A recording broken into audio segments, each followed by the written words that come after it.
Mema Obi Akwaba Eba Series, hot news all time, latest and hot news. And I'm the Bremo. Yatiti, Wabiati to a sticker, Stephen Amoah, Deputy Minister for Finance, in some of our cancer, civil depreciation, a ritual problem. Now, what is the civil now? Answer the report and civil now, Mr. Say. So we can subscribe to the channel now, Mr. Say, over subscribe. We are by answer over click the subscribe button. Now, what barely notification. We understand the full video we upload also was MP. After we are now like video, my thumbs up, give us a thumbs up, and free.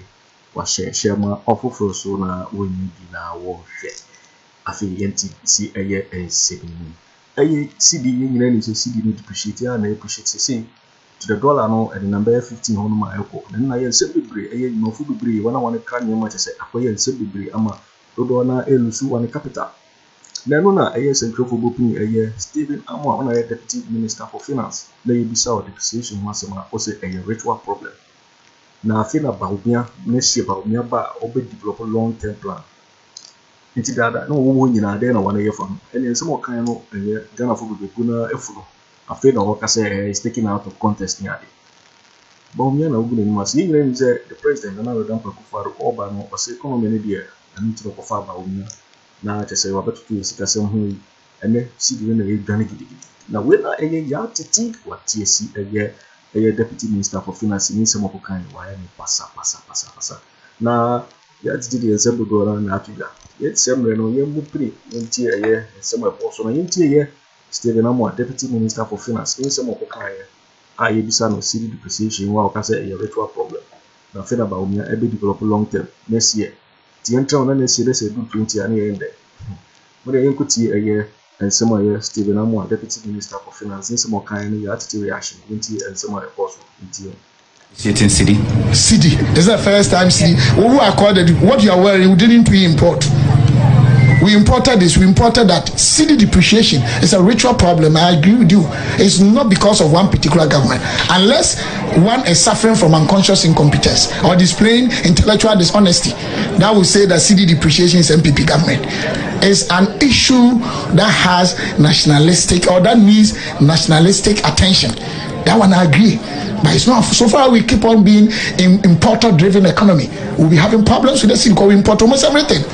But inshallah, Alhaji Dr. Bawumia, next year if he comes, we were the depreciating city. This is the first time city. Who accorded what you are wearing, we didn't import. We imported this, we imported that. City depreciation is a ritual problem. I agree with you. It's not because of one particular government. Unless one is suffering from unconscious incompetence or displaying intellectual dishonesty, that will say that city depreciation is MPP government. It's an issue that has nationalistic or that needs nationalistic attention. That one I agree. But it's not. So far, we keep on being in importer-driven economy. We'll be having problems with the city because we import almost everything. But inshallah, Alhaji Dr. Bawumia, next year if he comes, we were the depreciating city. This is the first time city. Who accorded what you are wearing, we didn't import. We imported this, we imported that. City depreciation is a ritual problem. I agree with you. It's not because of one particular government. Unless one is suffering from unconscious incompetence or displaying intellectual dishonesty, that will say that city depreciation is MPP government. It's an issue that has nationalistic or that needs nationalistic attention. That one I agree. But it's not. So far, we keep on being in importer-driven economy. We'll be having problems with the city because we import almost everything. But inshallah, Alhaji Dr. Bawumia, next year if he comes, we were the depreciating city. This is the first time city. Who accorded what you are wearing, we didn't import. We imported this, we imported that. City depreciation is a ritual problem. I agree with you. It's not because of one particular government. Unless one is suffering from unconscious incompetence or displaying intellectual dishonesty, that will say that city depreciation is MPP government. It's an issue that has nationalistic or that needs nationalistic attention. That one I agree. But it's not. So far, we keep on being in importer-driven economy. We'll be having problems with the city because we import almost everything. But inshallah, Alhaji Dr. Bawumia, next year if he comes, we were the depreciating city. This is the first time city. Who accorded what you are wearing, we didn't import. Thank you very much. You see the reason why I'm a catcher was saying, ya want crofobia or no quasi the microphone bear womo. no mo kasa ya won krofo bi wo Ghana ha ya mo positions eni kwase ya mo microphone hwe sika ni refi say or your deputy finance minister. You see, when you do these things, then you are forcing us to tell you the gospel truth. A deputy finance minister near the microphone see when you are you would me catch a Ghana phone and say Cedi a ritual then does it even make sense to himself? Or no then who said deputy finance minister no asana no aka ne kwa na nyansa wo ma no wow o plain language kire ni pase ya yes why ye panyin ba wonim say asama seka kai wo di Ghana fo nyina atem seka ka kire ye Ghana fo se yenim nyansa wuti abrafo no ka ye na or say unconscious incompetence yes ya dwuni ya adwuma yes ya da ho no what say incompetent yes obi ni made want me nya adwuma ana wa bon enti obi a wa bon we say twahwe na sa wo nka nipa ho wo bon wutiewu what say twahwe unconscious just say wo hwe enti ye ne sika ho na bon why and our unconscious incompetence no why na no kasa asem na kire no. And you see the reason why. Wow, anything when seka me friend interview amba because question me bisa seka no mama na wo sese ne tie wu a me tie wu chen what me gina national television near the camera see wanim no didi Ghana for nyatem just say wo bisa na wakati interview nonsense, total nonsense. And I can as a deputy finance minister and you can talk trash like this. Who did ya tem? Sasa ya junior jumani and nyansa.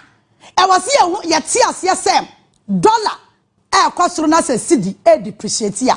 And you be from so now because say you need importation huntia. Or no we ya no say bisa journalist ne say wata de na sha no ya import. Me wata de na sha se kan ya import. Yay.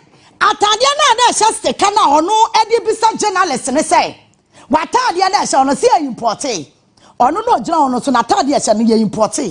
Na wo bisa journalist ne say se wono na ne importation ho a na ni omani be ya da akoyie me pa chaw why na watumi wo ne journalist no why na watumi journalist na wono be bisa akosa no to be be no no wo betimi aka che Ghana for se munya importation so wo bonwa to the nonsense point na wotimi nya hwea say ya na aka sa wo bonwa to the nonsense point na fe ade ne jiwu nsam na wotimi wonim say asam o kaaye no wa shutu Bawumia kra in the leg but onim onimo I say what sankra cassette ya Bawumia as one mu not or gina hono now gina so nyansafo amanti no now some more kaaye no waka nyansasem for 8 years. Bawumia is the vice president and the economic management team leader.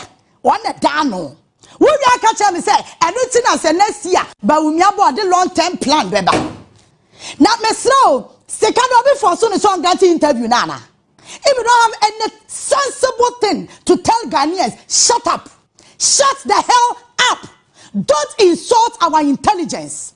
If you don't have any sensible thing to tell Ghanaians, don't insult our intelligence. Wo mama pesa wo kachira ye say, ye nim nyansa, enti ye complain say, CDA depreciate. Ye nim nyansa. Enti wo nyansa for no wo I don't blame you. Do I blame you? No. Because constituency now with him no, when him say wo ka fo say dem wo come beto ama. Enti wo be ka fo, wo come beto ama. Ya tuma we so now ba na MPP di nkunima wo benya ministerial appointment enti wo betimi aka nsamfu bia opa bia de akire Ghanafo obi anya wo hwe and chase me pese me dwenwa menti ase ahoma so bia wo sankrofo we mu ahu eye too much, it's mind blowing. Wo mo ya arrogant to the nonsense points. Chase o kasa ho a wo ya kwan chase o kasa wo te se wo nya dipa ya said you ought to train sa say journalist no gina nanim no ani ne di nkwama no kwa no omu no ne buafu krase ya bisa no question hwe what mama me sound what mama me sa hwe listen to him, a deputy finance minister. What you are wearing, you didn't we import? We were the depreciating city. City. This is the first time city. Who accorded what you are wearing, you didn't we import?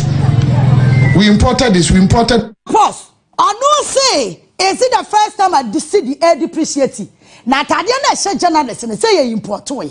I know Mabo. And I was not some no kaya no.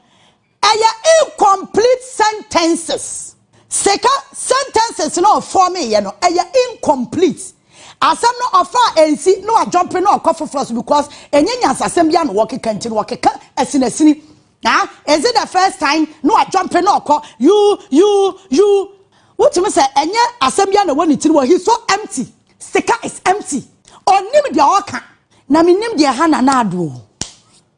Into of all MPP members. When to me and you be to replace a position like finance ministry as a deputy than sticker. Etoda bi anya certificate e kura di panel so about PADO. Eya adwene da di panel ti say adwene ye adwuma na. That's all. The other sticker can you could see someone they come to economics and financial issues. He's so empty. Adwene him. So obieda no anu aka trash no kwa. Me gina hey.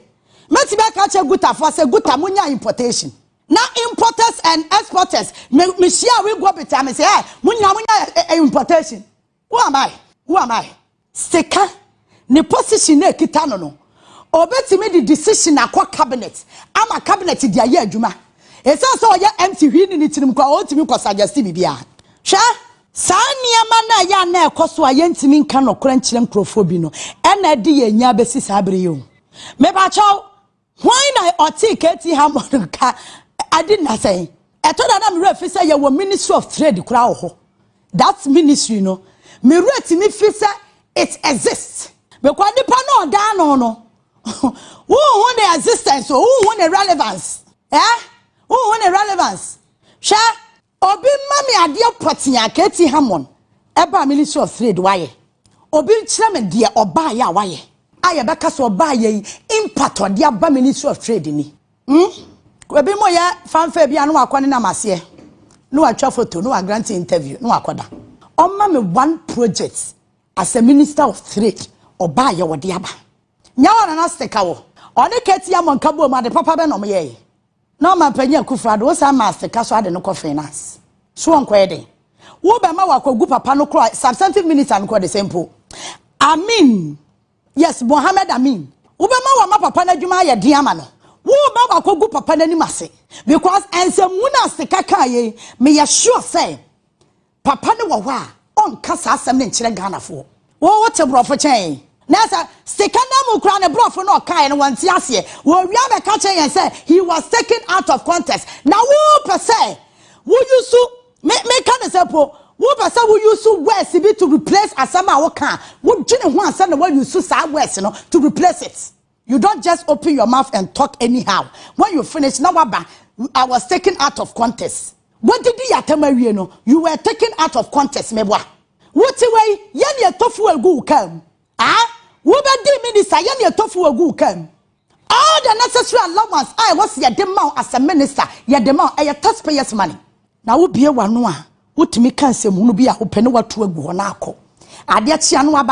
Say you were taken out of context. Continue with the video. Niara said if he was really taken out of context.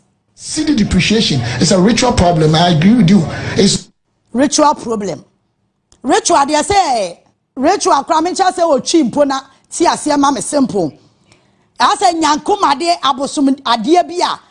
I say enja Nancy sekana wonim say city depreciation a ritual. And I'm going to say 3 pesos then no. I incompetence. Because I'm going to say 3 pesos. Mema say 4 cedi kra. Mo say 4 cedi no enya. Enti na mo de economic whisked.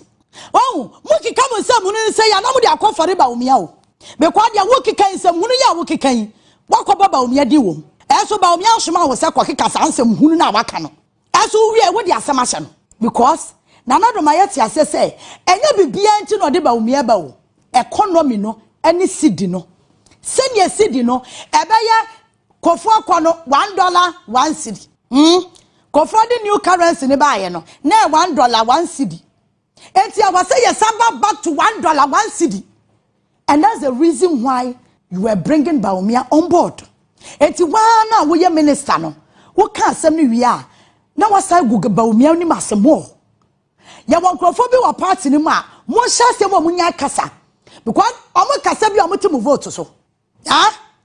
Bawumia na mu kra no empanyifo no try coach ne kasa because ono akasa ko akasa no asate ne vote so na e ma homete.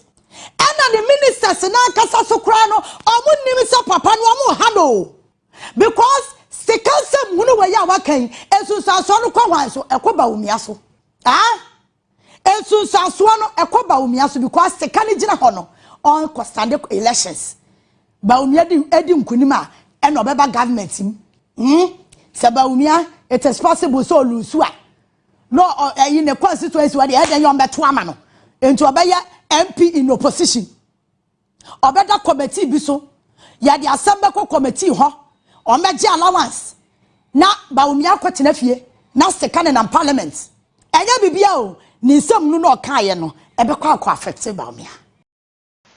You're waiting for winning and some Amoah, Deputy Minister for Finance in some of the Kutuga, city depreciation, and what I say a ritual problem. And no, attitude area to what it's some good to be adding money a year Stephen Amoah, aka Sticker. Because this is so and our channel. So when you subscribe, message say over subscribe and I like it. Now, watch your video no ama of it for so any be a share. Also, meet me at Wadney Afa and some women are who comment box me. Mobati interview in my next video. Thanks for watching. Like and share the video. You can also drop your comment. Please don't forget to subscribe. Click on the bell to turn on the notification.